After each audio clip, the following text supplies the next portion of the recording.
এই দেখো কি নিয়ে আসছি। সারাটা জীবন তো আমার খালি দায়িত্বহীন কইলা, আজকে থেকে এই এক বাড়িতে আমি দুই বউয়ের দায়িত্ব কাঁদে নিলাম। কিরে আপনি না কেমন লাগলো ছোট বউ? হ্যাঁ একটা দূরে পাতে পারে না, আবার বিয়া কইরা নিয়ে আইছে।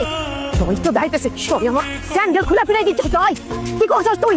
বিয়া করছি আমার, বিয়া। বেবি চলো না, আমি এগুলো চেঞ্জ করে একটু রেস্ট নেবো। চলো চল চল আস। কিরে বাজান, তোরা কই যাইতেছ? হানিমুনে যাইতেছি আম্মা, হানিমুনে দিছিল তো একটা রোগা পটকা মাইয়ার লগে বিয়া, এটার লগে হানিমুনে যাইতে পারি নাই, তাই বেবির নিয়ে হানিমুন করতে যাইতেছি। আপনার পোলা নাই তো কি হয়েছে? আপনার মাহিয়া আছে না?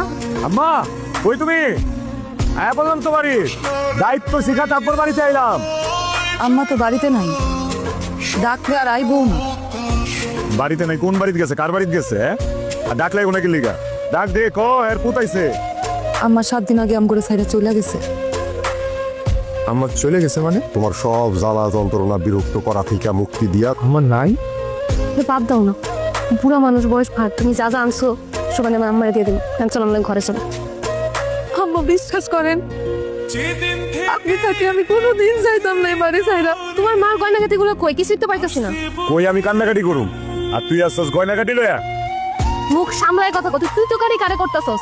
হ্যাঁ, আমার কি তোর বড় বউ মনে করছস? যেমনি ব্যাপার মতো এমনি করবি। গয়নাগাটি বাই করতে তাড়াতাড়ি। ওইসব কিছুই না, সব আমি বিক্রি করে খায় ফেলেছি। কি? তুই আগেই সব সাবার করে ফেলেছস।